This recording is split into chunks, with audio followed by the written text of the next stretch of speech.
la primera carta a Timoteo, que es la carta que se está estudiando para la preparación de servidores y servidoras rumbo al renuevo.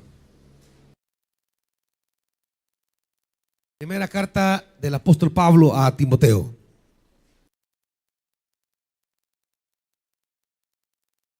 Capítulo 1, amados hermanos. Primera Timoteo, capítulo 1.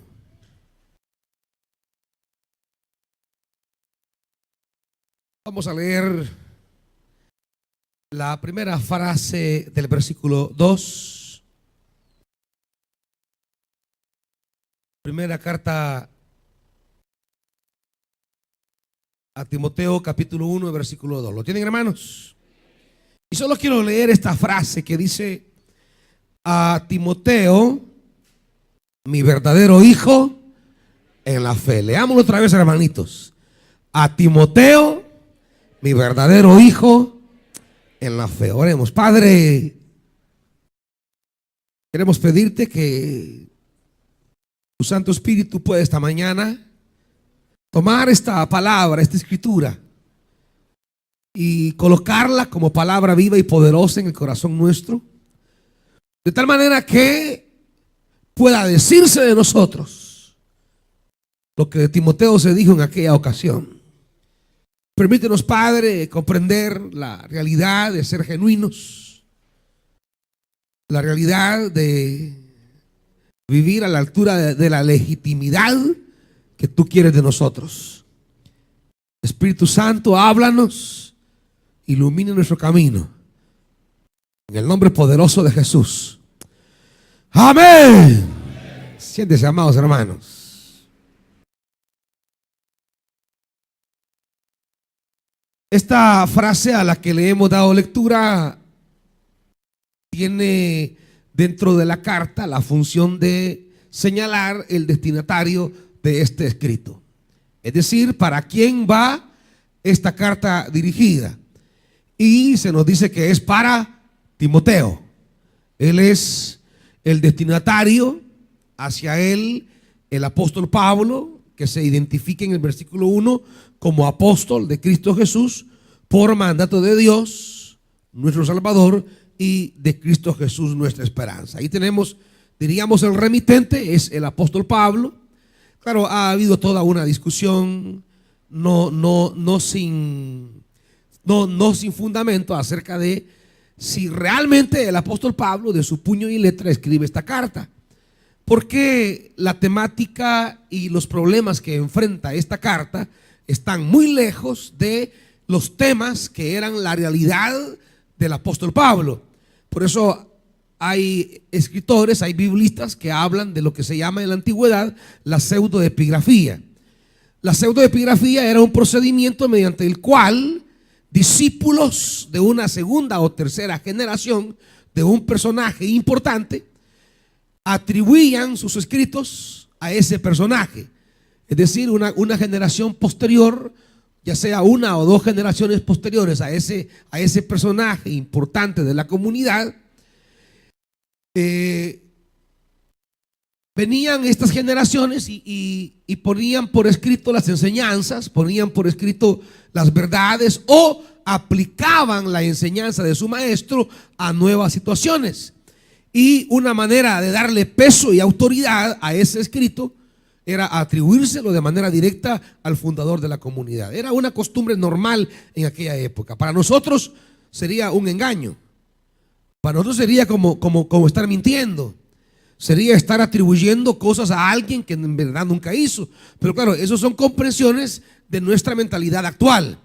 Para nosotros sería eso un engaño, escribir algo y atribuírselo a alguien. Pero en aquella época era algo de lo más normal. Era un procedimiento literario que no solamente era normal, era valioso, era legítimo, era un recurso como hacemos ahora nosotros, de estar citando. Si queremos darle fuerza a una aseveración, hacemos cita de un personaje, citamos un buen documento, citamos un gran autor, como para darle validez a lo que estoy escribiendo. Ese, digamos, es un procedimiento literario nuestro. Sustentar lo que estoy escribiendo con citas de hombres importantes. Y claro, si usted está escribiendo algo y comienza a citar al doctor no sé qué, comienza a citar al filósofo no sé cuál, entonces usted le está dando peso a lo que está escribiendo. En la antigüedad esto ocurría, solo que no se citaban, digamos, autores de peso para darle peso a lo que escribo, sino más bien se le atribuía lo que escribo a un personaje trascendental en la vida de la comunidad o en el pasado del pueblo que está escribiendo. Yo miro muy oscuro, ahí están encendidas todas las luces, hermanos.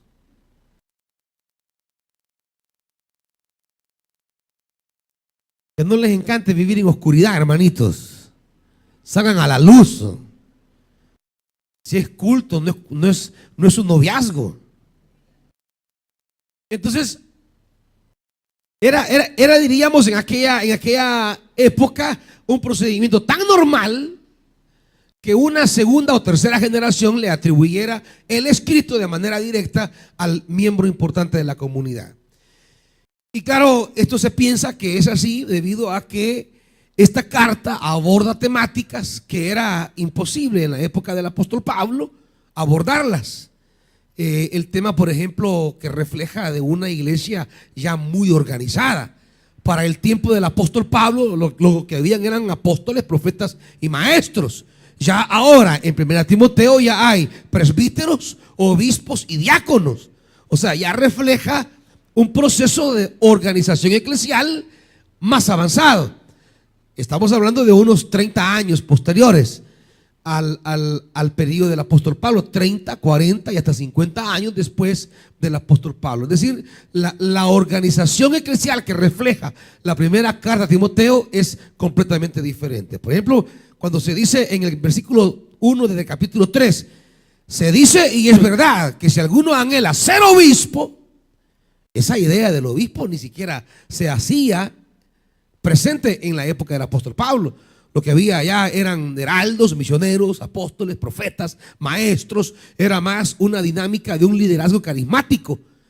Pero aquí ya hay un liderazgo más institucional. Como que la iglesia ha avanzado. Y por ejemplo, en esta carta hay, imagínense, alrededor de 60 palabras.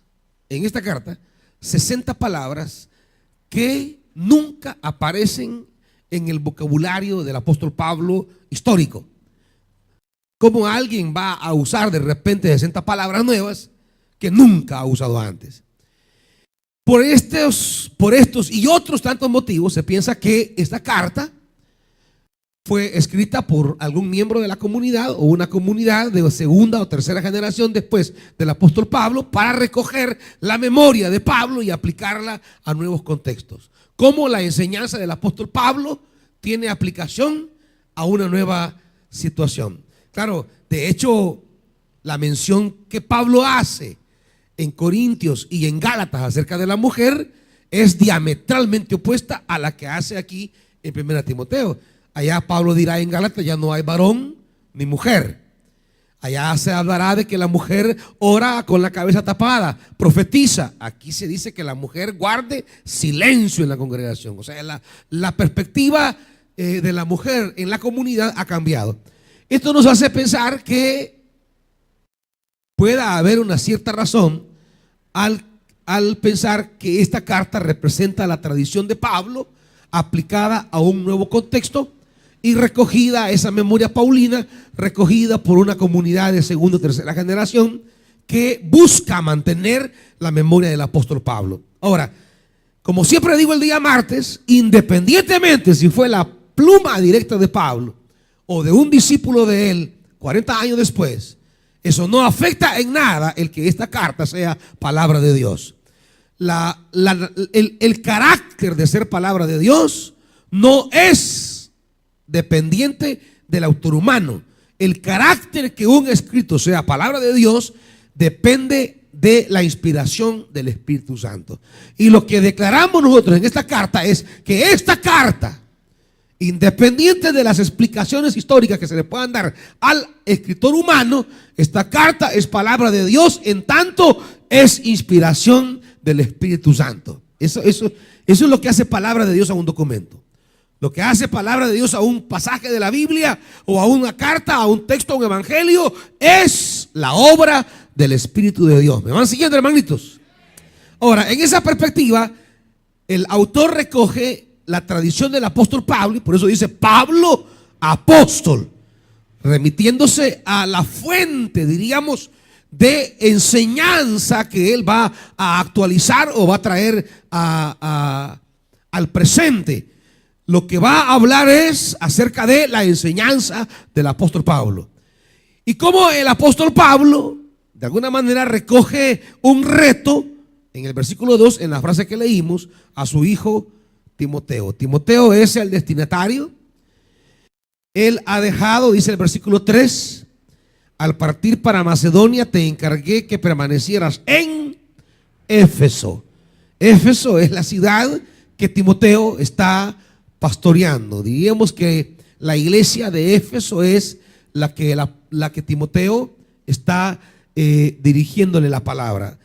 El apóstol Pablo le ordenó a Timoteo que permaneciera en Éfeso, y ahora le envía una carta para ordenar algunas cosas que están malas en la casa. Hay algunos problemitas en la comunidad, hay algunos conflictos, hay algunas diferencias, hay algunas situaciones que ponen en riesgo el testimonio del evangelio, y Pablo, como responsable, Pablo, como responsable apostólico, viene y le encarga a Timoteo una serie de ordenanzas que Timoteo tiene que poner en orden la iglesia, porque hay un desorden ahí. Ahora, en la frase, diríamos, que quisiera que esta mañana nos preocupara en realidad acerca del texto, es la frase donde la manera como Pablo se refiere a Timoteo. Hay una frase que resume el significado de Timoteo para Pablo. Cómo Pablo visualiza a Timoteo. ¿Y cómo le llama a Timoteo, hermanitos? Mi verdadero hijo en la fe. O sea que hay hijos que son falsos. Porque si dice a mi verdadero, no solamente dice a mi hijo, lo cual bastaría para describir esa relación amorosa entre Pablo y Timoteo en términos de la fe. Pero si agrega el adjetivo verdadero, es para acentuar que le han salido algunos falsos. Es decir, frente a algunos que no han sabido asumir el evangelio, frente a algunos que no han sabido recoger la verdad del evangelio, ser herederos auténticos de mi percepción del evangelio, frente a esos falsos que no han demostrado la capacidad de representar con fidelidad el evangelio que predico, aquí tengo a uno que es verdadero hijo. Subímele un poquito, por favor, a los monitores, hijo. Y diríamos sobre esa esencia de ser verdaderos o legítimos hijos. Quisiera que esta mañana pudiéramos meditar acerca de reflexionar si en verdad se podría decir acerca de nosotros que somos legítimos hijos, que somos verdaderos hijos. Hay una relación que se da entre Pablo y Timoteo. Pablo como el encargado de predicar la palabra, de anunciar el evangelio, y Timoteo como un personaje que no solo recibe el evangelio, sino que se destaca por querer encarnar, asumir la tarea del apóstol Pablo. Y entonces, ¿qué es lo que hace, diríamos, legítimo a un hijo? ¿Qué es lo que nos hace legítimos delante de Dios? Si somos hijos de Dios, ¿será que somos legítimos hijos o somos ilegítimos hijos? ¿Será que somos verdaderos hijos o será que hemos salido espurios, superficiales, falsos? ¿Será que somos hijos de los cuales se pueda decir este es un verdadero hijo, esta es una verdadera hija? O quizás podríamos demostrar que hay lagunas, que hay fallas estructurales, que hay fallas esenciales, que hay ausencia de ese carácter de legitimidad en nuestra vida como hijo de Dios. De tal manera que pudiéramos reflexionar sobre la calidad de hijos que somos delante de Dios. ¿Qué calidad de hijas son ustedes, hermanitas? ¿Qué calidad de hijos son ustedes, hermanitos? ¿Hemos alcanzado ese carácter de ser legítimos hijos, verdaderos hijos? ¿O solamente andamos de apariencia? Solo andamos aparentando ser hijos, pero en realidad no somos hijos.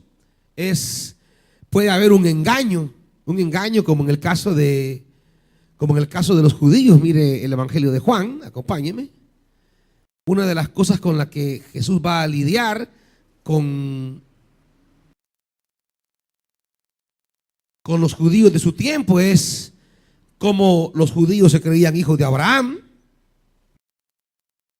Y Jesús va a desmantelar, a deshacer esa idea que ellos tenían de ser hijos de Abraham solamente porque pensaban que por su sangre corría sangre pura. Dice Juan capítulo 8.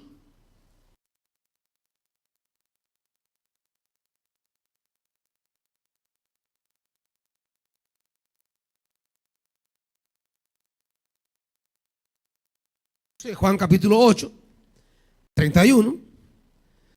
Jesús se dirigió entonces a los judíos que habían creído en él y les dijo: si se mantienen fieles a mis enseñanzas, serán que realmente, o sea, la misma idea del apóstol Pablo, serán verdaderamente mis discípulos. Es decir, el reflexionar sobre el carácter de ser verdaderos y legítimos hijos no es algo únicamente del apóstol Pablo, era una preocupación de Jesús mismo. ¿Qué legitimidad tengo que soy verdadero discípulo de Jesús? ¿Qué bases tengo para aducir que realmente soy discípulo? Y es aquí donde dice: si se mantienen fieles a mis enseñanzas, serán realmente mis discípulos y conocerán la verdad y la verdad os hará libre. Y ellos reaccionan diciendo: nosotros somos, ¿cómo dice la Reina Valera ahí? Linaje de Abraham, descendiente de Abraham, o sea, hijo de Abraham. Nosotros somos hijos de Abraham y nunca hemos sido esclavos. ¿Cómo puede decir que seremos liberados? Y Jesús dice: ciertamente les aseguro que todo el que peca es esclavo del pecado. Ahora bien, 35, el esclavo no se queda para siempre en la familia, pero el hijo sí se queda en ella para siempre. Así que si el hijo los libera, serán ustedes verdaderamente libres. Yo sé que ustedes son descendientes de Abraham. Sin embargo, procuran matarme porque no está en sus planes aceptar mi palabra. 39. Nuestro padre es Abraham, replicaron ellos. Y Jesús les dijo: si fueran hijos de Abraham, harían lo mismo que él hizo.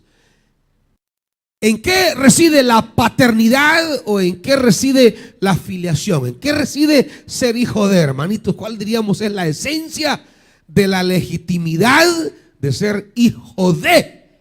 En el caso de estos de Abraham, bueno, es hacer lo que él hizo.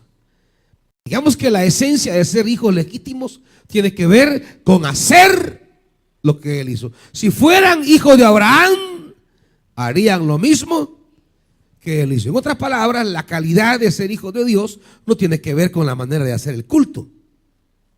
Maneras de hacer cultos hay muchísimas, de todos los colores, sabores y sentidos. Nadie va a definir la veracidad de su esencia como hijo de Dios a partir de la forma de un culto. No crean que porque son cultos alegres o cultos muertos hay verdad o mentira. Va más allá de eso. No crean que la verdad de ser hijo de Dios está en los credos.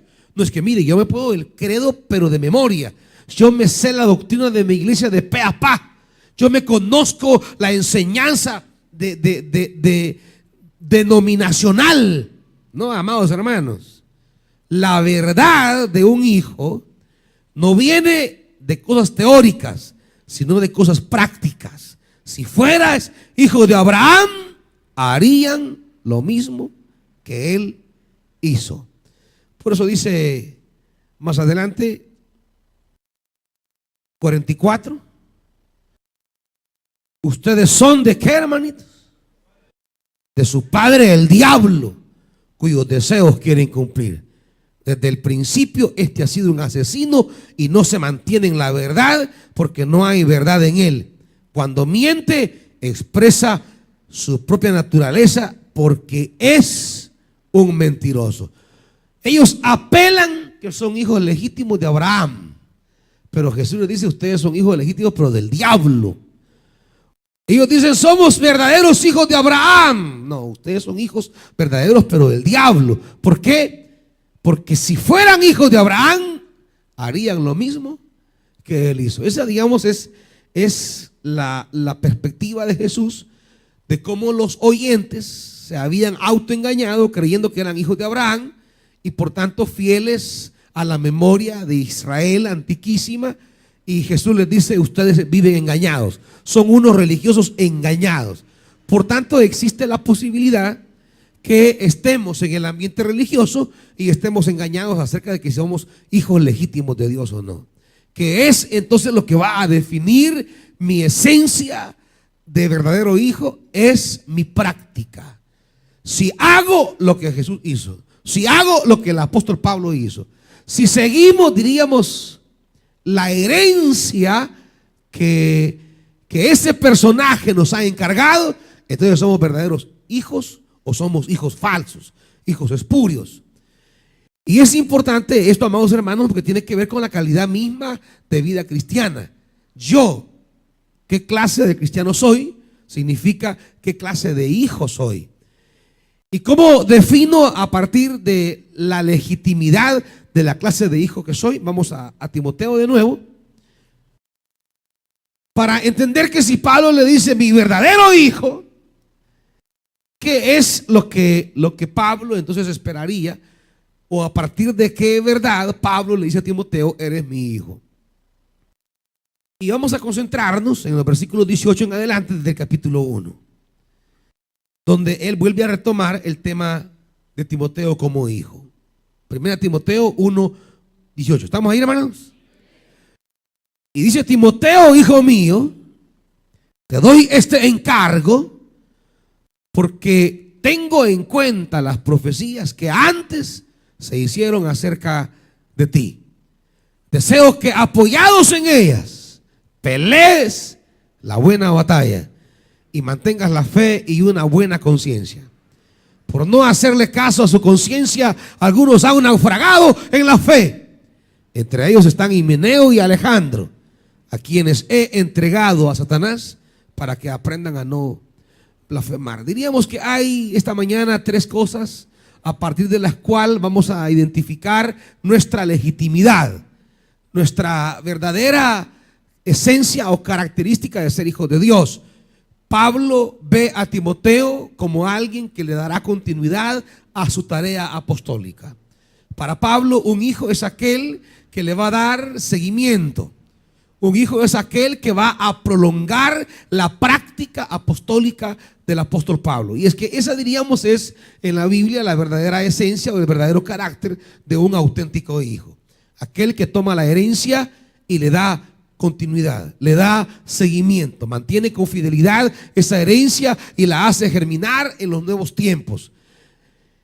Hace muchos años, cuando empezó el mover de Dios aquí en la iglesia, una de las cosas que se nos acusaba a nosotros era que habíamos perdido el ser bautistas, que éramos una iglesia que se había apartado de la verdadera fe. Y para ese entonces escribí un artículo que se llama ¿Sigue siendo Betania una iglesia bautista? Y la puede encontrar usted en Facebook o en la página web de la iglesia, donde yo apunto en esas líneas que si vamos a entender por bautista aquellas preocupaciones espirituales que tuvieron los bautistas originales, entonces sí seguimos siendo bautistas. Si vamos a entender por bautista aquella preocupación que se dio en 1610 de de un grupo de hombres que sentían que la fe se estaba haciendo un formato nada más, que se estaba haciendo algo superficial, y ellos hablaban que era necesaria una experiencia espiritual que le diera credibilidad a esa religiosidad. Si hablamos de que ser bautista era aquella preocupación que tuvieron aquellos hombres del siglo XVII, que sentían que había mucha religiosidad y la iglesia era más una institución y se había perdido el carácter de compromiso, de pasión, de fuego, de genuinidad, y ellos comenzaron a decir: es necesario nacer de nuevo. Y por eso comenzaron a bautizar gente, porque en aquella época bautizaban solamente niños, y estos rompieron el paradigma y comenzaron a bautizar a adultos, porque ellos querían declarar que seguir a Cristo era una decisión de fe espiritual. Y claro, si vamos a ser bautistas porque creímos en un momento de nuestra vida eclesial que la iglesia estaba perdiendo vitalidad, genuinidad, pasión, fuego, y más éramos una institución de gente que solo se sentaba nada más a hacer nada, y comenzamos a decir: aquí falta algo, aquí falta el mover del Espíritu, aquí falta una vida espiritual genuina, auténtica.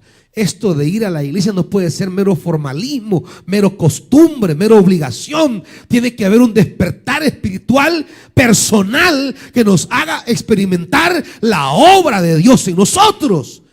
Pensamos nosotros siempre que se requería, se necesitaba ese impacto personal de Dios en nosotros. Así como nace este mover del Espíritu de Dios, amados hermanos, cuando el Espíritu Santo comienza a impactar, a impregnar, a tocar cada una de las vidas que subíamos a los renuevos, comenzaba el Espíritu a sacudirnos, a generarnos una conciencia de la búsqueda espiritual que debe emanar de nosotros para con Dios. Y claro, en ese sentido somos bautistas. Si nuestra preocupación es la autenticidad de un mover espiritual. Ahora, si por bautista íbamos a entender sentarnos a ver la misma cara todos los días domingo, y el mismo grupito que nada hacía, y que hasta nos peleábamos que ya este es Mesías, y se sentaba otro ahí, ay, pobrecito. Si ser bautista es estar ahí como una comunidad que igual pasan los años y los mismos, y cada año agradecemos al Señor por otro año de vida que nos ha dado en la iglesia, un nuevo aniversario, ya tenemos otro año más, pero sin mayor repercusión espiritual, sin mayor diríamos vitalidad. Si ser bautista para nosotros es tomar la preocupación de los antiguos bautistas, que era, por ejemplo, predicar la palabra de Dios, aquel fuego, aquel hambre, aquella ansiedad, aquel deseo de que cada persona escuche la buena palabra, entonces seguimos siendo bautistas, porque esa es nuestra pasión.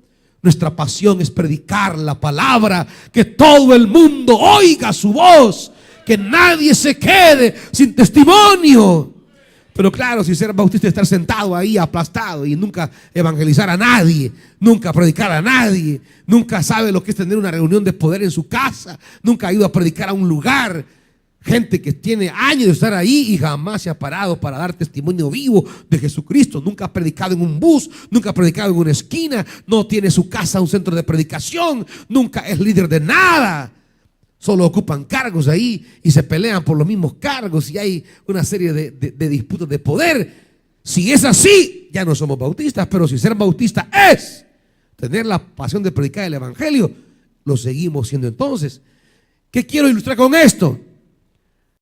Que hay gente que dice que es bautista porque lleva el rótulo, pero están más lejos que cualquier caso de las preocupaciones originales de los bautistas. Y hay algunos que no ostentamos mayores nombres, pero que tenemos un amarre a esas preocupaciones originales. Estamos en esta misma línea. ¿Quién es verdadero hijo? ¿Quién es el que representa realmente? Esto es como los católicos, que ellos quieren aducir, ellos dicen que son la verdadera iglesia, porque ellos sacan una línea ininterrumpida hasta el apóstol Pedro, dice. Vienen desde Pedro, una línea que nunca se interrumpe. Y nosotros diríamos, ¿acaso esa línea ininterrumpida nos hace verdaderos herederos o verdaderos hijos de los apóstoles? Decimos no. Lo que nos hace apostólicos no es una línea ininterrumpida con ellos, es más bien practicar la agenda que ellos practicaron. Somos hijos de los apóstoles en la medida que nuestra práctica tiene que ver con la práctica de los apóstoles. Es decir, lo apostólico de algo no es esa línea sucesiva, ininterrumpida. Lo apostólico es que nuestra práctica sea coherente con la práctica de los apóstoles. ¿De qué sirve tener una línea ininterrumpida si la práctica de la iglesia actual es totalmente distinta a la práctica de la iglesia del primer siglo? ¿Me van siguiendo, amados hermanos? Lo trascendental e importante entonces es, para ser hijos legítimos hay que ser fieles al encargo. Y es lo que dice en el versículo 18. Hijo mío, te doy, ¿qué, hermanos? Este encargo, dice la NBI, la Reina Valera dice, te doy este mandamiento. La primera característica, diríamos, de un hijo legítimo es aquel que toma el encargo de su padre y lo cumple fielmente. Toma el mandamiento de su hijo, de su padre, y lo cumple con fidelidad. La legitimidad entonces de ser hijos verdaderos o hijos falsos tiene que ver el encargo que he recibido de Dios, lo cumplo con fidelidad, lo tomo al pie de la letra o hago lo que a mí me da la gana. Esa es la primera característica de, diríamos, un hijo legítimo. Tomo los encargos de Dios a mi vida. ¿Qué me ha encargado a mí el Señor? ¿Qué mandamiento me ha dado a mí el Señor? ¿Qué tarea me ha puesto a mí el Señor? ¿Qué es lo que Dios me ha puesto a hacer? ¿Y cómo hago con fidelidad el encargo del Señor? Lo que Dios me ha encargado, ¿cómo lo cumplo en realidad? Yo decía el día jueves a las predicadoras, a las servidoras, yo les decía, esa fidelidad con la que asumamos el encargo de Dios va a demostrar, diríamos, nuestro apego verdaderamente a Dios. Esa diferencia entre ser una mujer de Dios y una servidora de una iglesia está marcada por la fidelidad con que cumplimos la entrega que Dios nos ha dado. ¿Qué encargo, qué ministerio, qué tarea nos ha dado el Señor?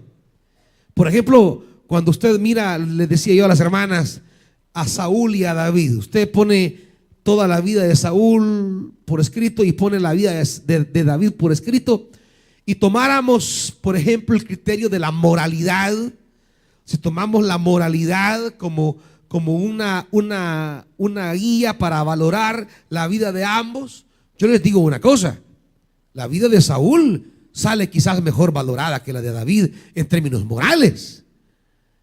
De Saúl nunca se dice las barbaridades que se dice que David hacía.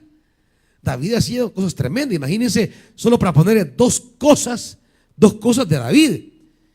Dice que David se va a buscar refugio donde un amigo que es rey de los filisteos, dentro de uno de los pueblos de los filisteos, se va a buscar refugio y el rey se hace chero de David, le da una zona donde vivir, lo cuida, lo protege.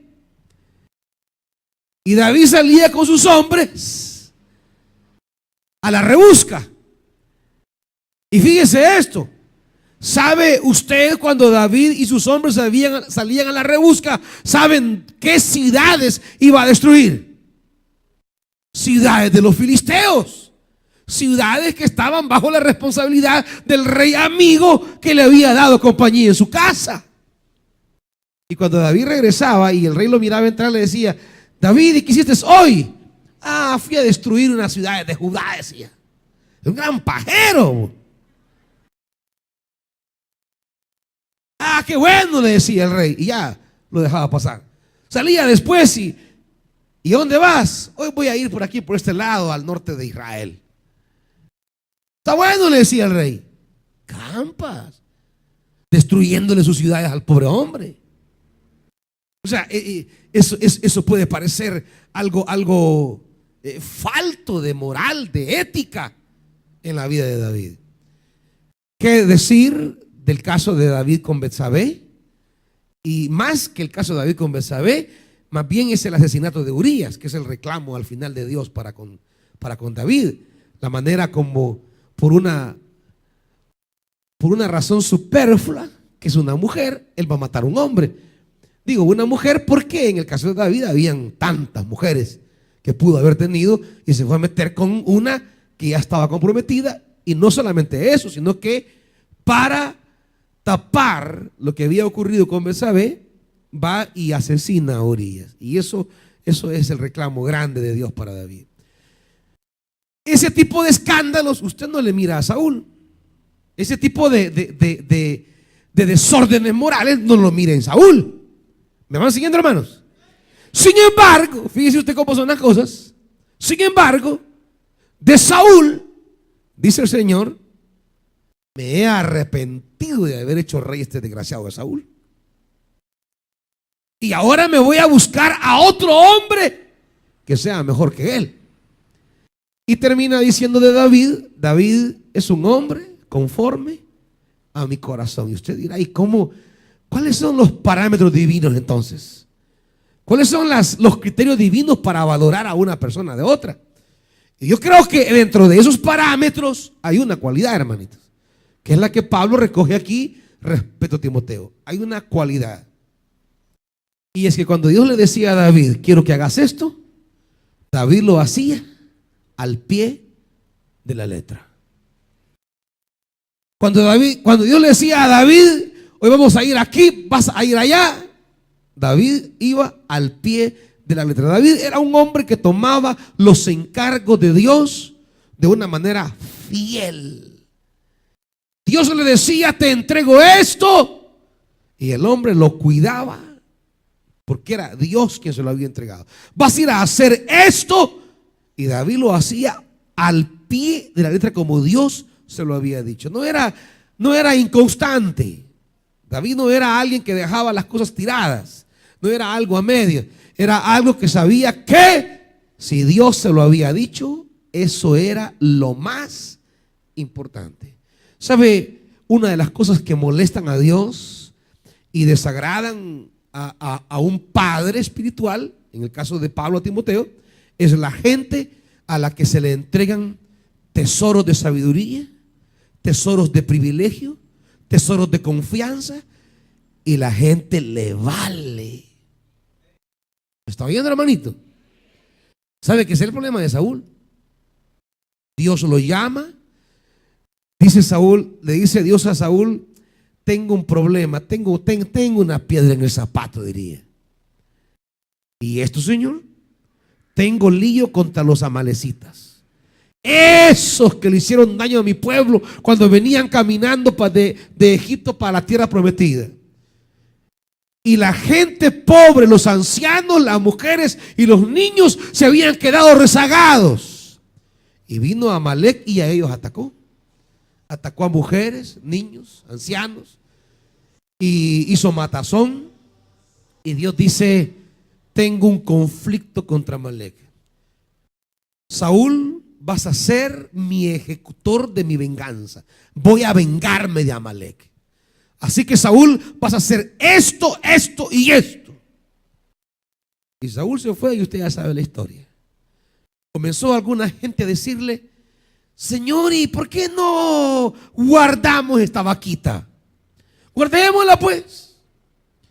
Señor, ¿y por qué no guardamos estas ovejitas? Guardémoslas pues. Señor, no matemos al rey, perdonémosle la vida pues. Saúl pierde la perspectiva acerca de lo que Dios le ha encargado. Y esa era la diferencia, una de las diferencias entre Saúl y David, que hacían que el corazón de David llegase a ser como el de Dios. que Dios le encargaba algo a David y David lo cumplía por encima de lo que fuera. David lo realizaba por encima de lo que quien pensara, de lo que le dijeran, se enojara el marido, la mujer, los hijos, los tatas, no importa. Él iba a hacer lo que Dios le había encargado. Y esto es lo que nos hace falta hoy día, amados hermanos. Gente que quiera ser legítima hija de Dios, haciendo lo que Dios nos ha encargado. Hay quien Dios le ha encargado un buen ministerio, pero igual que Saúl, no lo toman con seriedad. No lo toman como algo que viene del Señor. Por eso dice: hijo mío, te doy este encargo porque tengo en cuenta las profecías que antes se hicieron acerca. Está diciéndole: Timoteo, hay un encargo de Dios para tu vida. Y claro, ¿por qué Pablo le llama a Timoteo verdadero hijo en la fe? Porque él, como padre, fue un hombre que desde el día que Dios le dio un encargo, desde ese día él vivió para ese encargo. Desde el día que Jesús se aparece en el camino de Saulo de Tarso, le sale al paso y le da un encargo, desde ese día comienza Saulo, a vivir para el encargo que Dios le ha dado. La legitimidad de ser hijos, amados hermanos, tiene que ver en primer lugar con ese aferramiento que yo tengo a lo que Dios me ha encargado. Cuando Dios nos da un encargo, ya de por sí es un privilegio que Dios nos dé un encargo, hermanos. Ya de por sí es una manifestación de la gracia de Dios que el Eterno tome en cuenta a este polvo viviente, a este polvo mortal. Ya de por sí es un privilegio que el Altísimo se fije en la bajeza de uno de nosotros. Ya de por sí, diríamos, es un acto de misericordia que el Santo se fije en este pecador. Ya de por sí es un acto de la gracia de Dios que Él se digne a mirar la inutilidad nuestra y nos diga: en medio de las flaquezas y debilidades nuestras, te doy este encargo.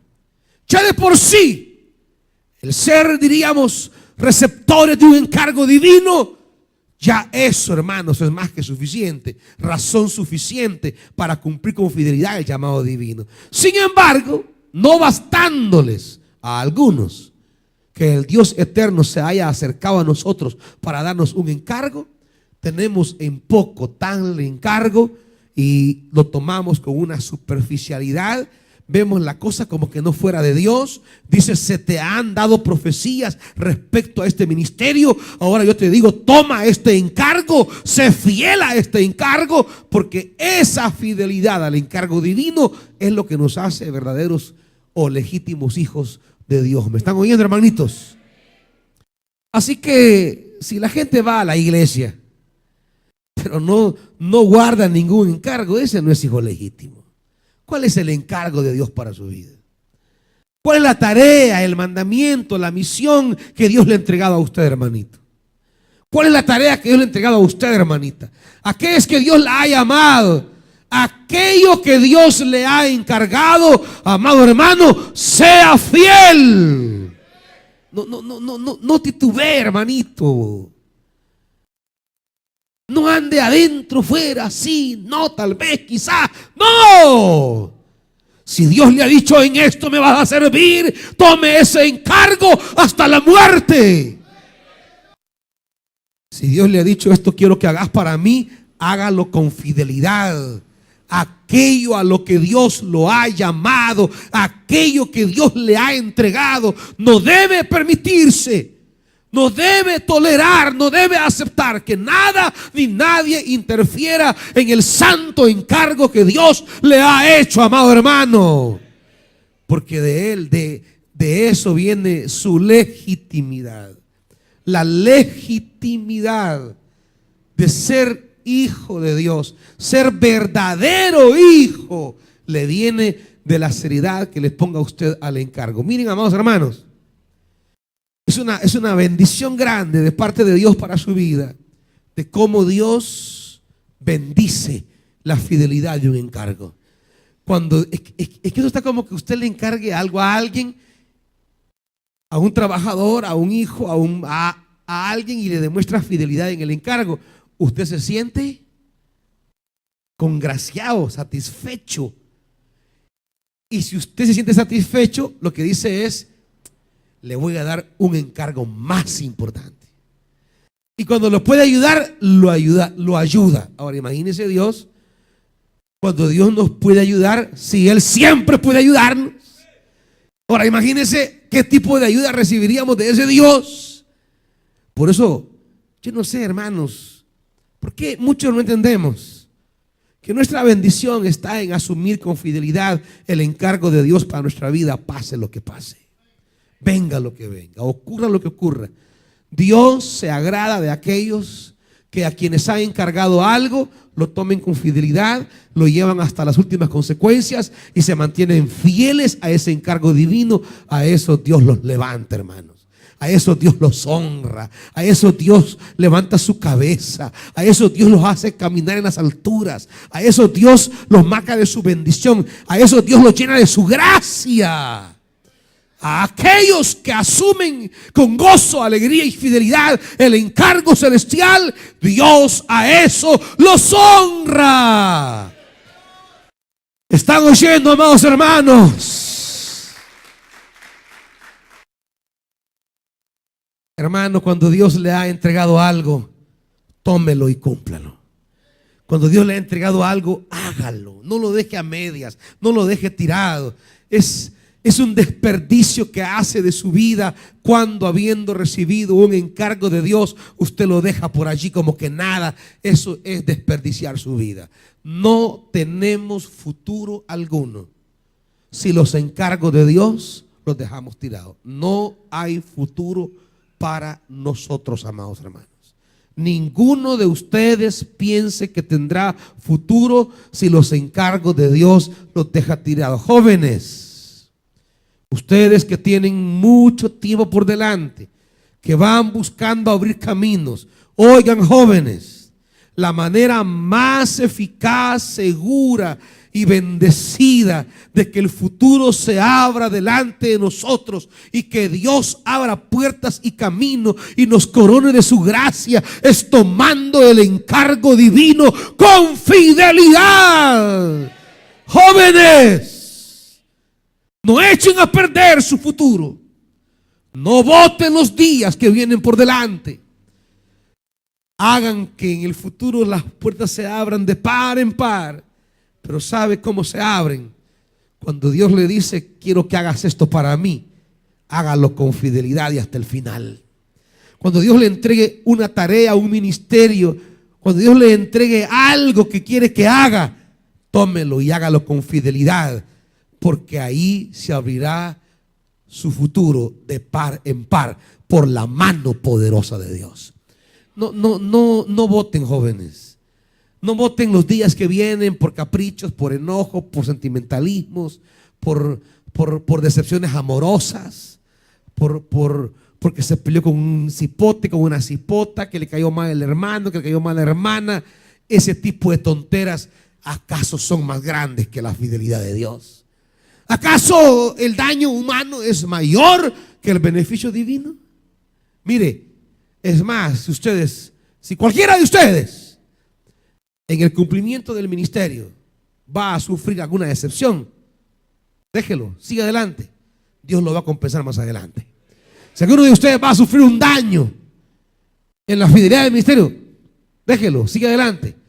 Dios va a levantar su cabeza. Si alguno de ustedes sufre un desprecio o con lo que sea en su ministerio, siga en su ministerio. Lo que importa es que Dios levante su cabeza, es lo que importa al final. A esos es que Dios honra. El día que David danzó delante de Dios y bailó y con júbilo y con gozo y esto y lo otro, va llegando bien alegre a la casa, ¿verdad? Feliz, realizado delante de Dios, he danzado delante de mi Señor, me quedé casi chulón, pero fue para mi Señor. Y estaba la mujer así en la entrada. Como cuando llega usted del culto, De la reunión de servidores. Ya vení, desgraciado. Ahí estaba la mujer brava. Qué bonito el rey.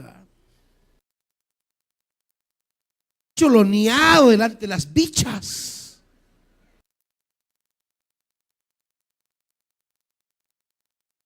¿Estás viendo que no, mi amor, ¿entendés? Permitime explicarte. ¿Qué explicación tiene que dar cuando usted está haciendo la voluntad de Dios? ¡Ah, dígame! ¿Qué tiene que andar explicando? Cuando alguien no está en las cosas de Dios, ni en el Espíritu de Dios, ninguna explicación va a ser de nada, si no va a entender. Lo que David le dijo, mira, le dijo, te voy a decir una cosa. Yo no me he chuloneado delante de las mujeres. Yo he danzado delante de mi Señor. ¿Y sabes por qué? Porque estoy agradecido que Dios a tu papá le quitó el reino y me lo entregó a mí, le dijo. Así que por eso danzaré, cantaré, y si no te gusta es tu problema. Y dice que el pasaje dice que Mical despreció a David en su corazón. O sea, lo tuvo de menos. Pero ¿qué importa si los hombres te tienen de menos si Dios te lleva para arriba, pues? ¿Cuál es el problema, pues? O sea, yo no entiendo cuál es el problema. Si los hombres te tienen de menos, pero mientras Dios te lleve para arriba, es lo que importa. Pero si los hombres te comienzan a decir cosas y David llega como gato regañado donde la mujer va, hola mi amor, ¿puedo entrar? ¿A cuenta de qué? David no llega explicando nada. He danzado porque el reino ahora es mío, Dios me lo dio y te lo quitó tu papá. Punto. No hay más que decir. Pero si llegamos, mi amor, ¿puedo barrer la casa? Nos vamos a estar, hermanitos. Claro, si usted está haciendo la voluntad de Dios, los desprecios humanos no nos hacen daño, hermanitos. Al contrario, dice la Biblia que Mical desde ese día quedó estéril. Nunca tuvo hijos. Mical, en ese menosprecio, atrajo para sí desgracia. Y David iba, míreme, en ascenso. Subiendo. ¿Sabe por qué? Cuando somos portadores fieles del encargo divino, entonces Dios nos lleva de gloria en gloria, de gloria en gloria, de gloria en gloria, como la luz del día, que va de aumento en aumento hasta que el día es perfecto. ¿Me está oyendo, amado hermano? Finalmente solo quiero tomar una palabra cuando dice en el versículo 18, deseo que apoyados en ellas, ¿qué le dice? Pelees la buena batalla. Esta es la segunda característica que hace a Timoteo un verdadero hijo de Pablo. Que pelees la buena batalla. Porque eso fue Pablo siempre. Pablo fue un peleador. Pablo fue un guerrero, un soldado, alguien que no se dio por vencido. Peleó. Presentó batalla siempre. Y le dice a Timoteo, hijo legítimo, pelea la batalla. Eso era para Timoteo, ser hijo de Pablo, seguir la tarea de Pablo. Y usted va a encontrar a Pablo en Hechos de los Apóstoles, en cada ciudad peleando, luchando, batallando. No, Usted nunca va a encontrar a Pablo en bajón. Nunca va a encontrar un pasaje de la Biblia en el que Pablo esté así. Yo he pensado que con tantas difamaciones que me han hecho, yo quizás me voy a dedicar a andar vendiendo tierra mejor. Yo quizás me voy a dedicar a andar trabajando de manejar una diligencia. Yo quizás me voy a volver a mi antiguo trabajo de hacer tiendas de campaña. Yo quizás voy a hacer... No, hermanitos. Desde que Pablo entró a la milicia del Señor, jamás pensó en renunciar. Y siempre peleaba, peleaba, peleaba, peleaba y peleaba. Y al final decía, cuando llega a su vida, en el ocaso dice, he peleado la buena batalla. Y ese es un hijo. Para Pablo ese es su hijo, el que pelea la batalla. Es una lástima como muchos se desmoronan tan rápido. Medio les pasa algo y ya se van desplomando. Medio los miraron mal y ya se van desanimando. Medio tuvieron un problemita. No, es que fíjese que yo no voy a ir. Es que mire, yo comencé a predicar y ese hermano se comenzó a reír, fíjese. Jóvenes, ustedes empiezan a predicar, se van a reír de ustedes. Óiganlo bien, se van a reír de ustedes. Se van a burlar. Y después del culto le van a decir, hey, ¿cómo es que dijo, hermano? Se enredó usted ni hablar puede. ¿Y cómo es que está predicando, hermano?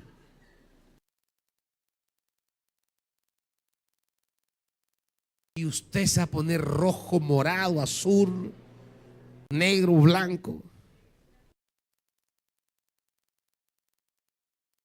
Te voy a decir, yo no estoy para que me estén achicando.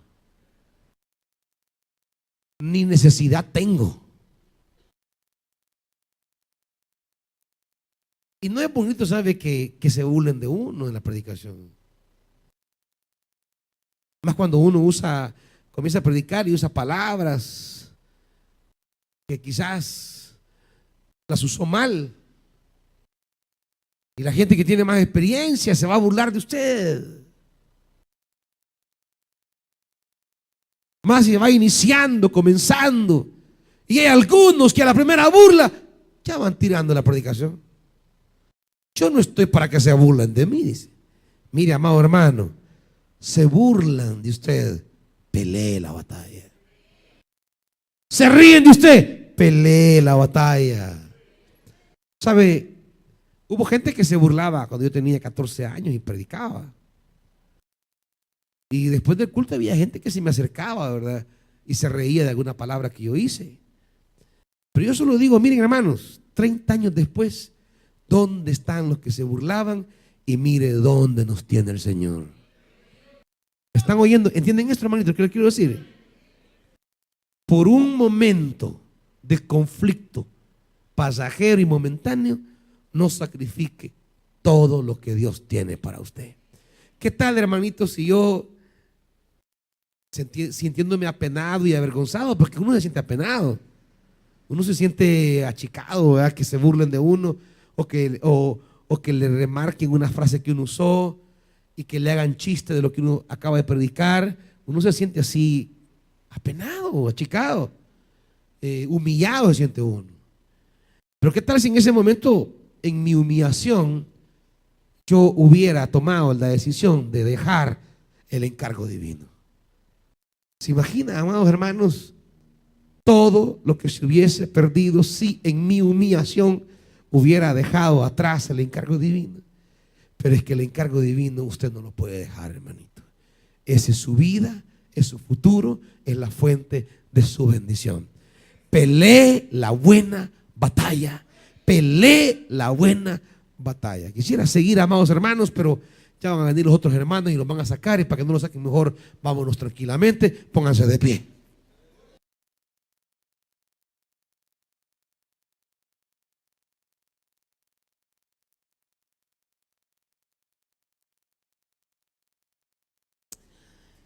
Iniciamos un año de trabajo y de servicio. hay encargos divinos y hay adversidades. Y le quiero decir algo, amado hermano, para pedirle y orar al Señor esta mañana. Pidámosle a Dios que ante los encargos divinos seamos fieles. Y que ante las adversidades que quieren robarnos nuestra fidelidad, peleemos la buena batalla. Dígale esta mañana, Señor, Señor, yo he tomado con fidelidad tu encargo, pero tengo esta y esta batalla. Cuéntele al Señor sus batallas y dígale: yo quiero pelear. Yo no me voy a rendir, yo voy a pelear, pero necesito tu poder. Necesito tu presencia, tu fuego. Aquí estoy. Yo pelearé. Yo no desmayaré, no me daré por vencido. No temas ni desmayes, le decía Dios a Josué. Ante lo que los hombres puedan decirle o hacerle, dígale a Dios: yo voy a pelear. Yo voy a pelear. Yo no me dejaré robar la bendición. Mi adversario no se reirá de mí. No me dejaré robar lo que Dios me ha dado. Yo tomaré el encargo divino y lo cumpliré con fidelidad.